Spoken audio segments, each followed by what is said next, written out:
Saya Reki Muhammad Ramdan dari Pendidikan Jasmani 2F NPM 192191217. Nah, di sini saya akan menjelaskan tentang komponen kurikulum. Nah, yang pertama ada kurikulum. Kurikulum dapat diartikan dengan beragam variasi. Ada yang memandangnya secara sempit, yaitu kurikulum sebagai kumpulan mata pelajaran atau bahan ajar.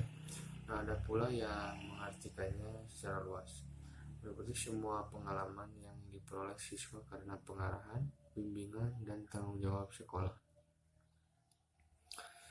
Nah, di sini ada pengertian komponen kurikulum.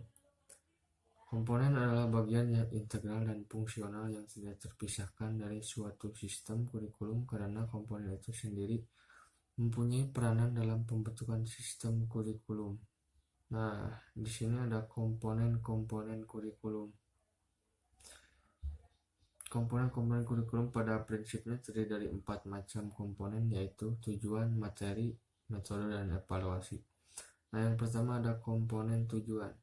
Komponen tujuan adalah komponen kurikulum yang menjadi target atau sasaran yang mesti dicapai dari melaksanakan suatu kurikulum. Komponen ini sangat penting karena melalui tujuan, materi, proses, dan evaluasi dapat dikendalikan untuk kepentingan mencapai tujuan kurikulum dimaksud. Nah, dalam Permendiknas No. 22 tahun 2007 dikemukakan bahwa tujuan pendidikan tingkat satuan, pendidikan dasar, dan menengah dirumuskan mengacu kepada tujuan umum pendidikan berikut. Yang pertama ada tujuan pendidikan dasar adalah meletakkan dasar kecerdasan, pengetahuan, kepribadian, akhlak mulia, serta keterampilan untuk hidup mandiri dan mengikuti pendidikan lebih lanjut. Yang kedua ada tujuan pendidikan menengah adalah meningkatkan kecerdasan, pengetahuan, kepribadian, akhlak mulia, serta keterampilan untuk hidup mandiri dan mengikuti pendidikan lebih lanjut. Nah, yang ketiga ada tujuan pendidikan menengah kejuruan adalah meningkatkan kecerdasan, pengetahuan, kepribadian, akhlak mulia, serta keterampilan untuk hidup mandiri dan mengikuti pendidikan lebih lanjut sesuai dengan kejuruannya. Nah, di sini ada komponen yang kedua ada komponen isi atau materi. Komponen materi adalah komponen yang didesain untuk mencapai komponen tujuan. Yang dimaksud dengan komponen materi adalah bahan-bahan kajian yang terdiri dari ilmu pengetahuan, nilai, pengalaman, dan keterampilan yang dikembangkan ke dalam proses pembelajaran guna mencapai komponen tujuan. Dan di sini ada materi pembelajaran disusun secara logis dan sistematis dalam bentuk teori. Yang pertama ada teori. Definisi yang saling berhubungan yang menyajikan dapat sistematik tentang gejala dan menspesifikasi hubungan-hubungan antara variabel-variabel dengan maksud menjelaskan dan menamakan gejala tersebut. Yang kedua ada konsep. Suatu abstraksi yang dibentuk oleh organisasi dari kesusunan merupakan definisi singkat dari kelompok, fakta, atau gejala. Yang ketiga ada generalisasi.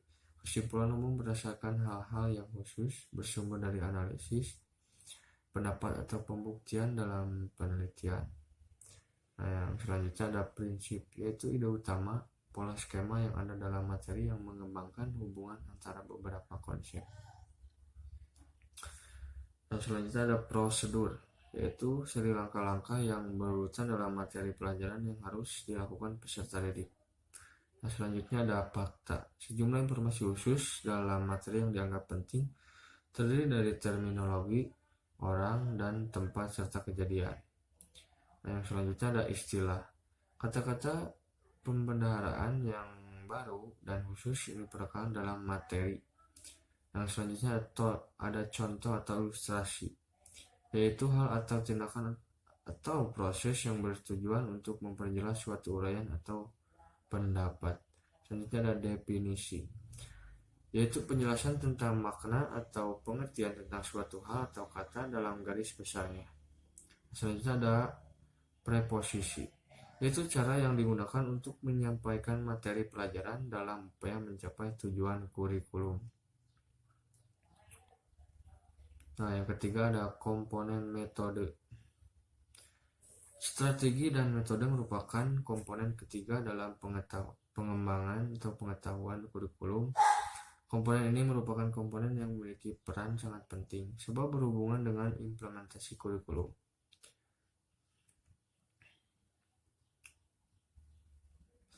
Yang keempat ada komponen evaluasi. Komponen evaluasi adalah komponen kurikulum yang dapat diperbandingkan seperti halnya penjaga gawang dalam permainan sepak bola. Memfungsikan evaluasi berarti melakukan seleksi terhadap siapa yang berhak untuk diluluskan dan siapa yang berhak untuk diluluskan.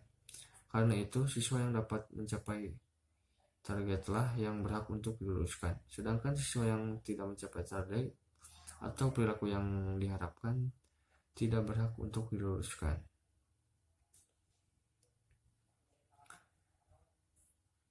Nah, selanjutnya ada keterkaitan antara komponen satu dengan yang lainnya. Komponen tujuan berhubungan dengan arah atau hasil yang diharapkan. Dalam skala makro, rumusan tujuan kurikulum erat kaitannya dengan filsafat atau sistem nilai yang dianut masyarakat. Bahkan rumusan tujuan menggambarkan suatu masyarakat yang dicita-citakan. Isi kurikulum merupakan komponen yang berhubungan dengan pengalaman belajar yang harus dimiliki siswa. Isi kurikulum itu menyangkut semua aspek baik yang berhubungan dengan pengetahuan atau materi pelajaran yang biasanya tergambarkan pada isi setiap mata pelajaran yang diberikan maupun aktivitas dan kegiatan siswa. Baik materi maupun aktivitas itu seluruhnya diarahkan untuk mencapai tujuan yang ditentukan.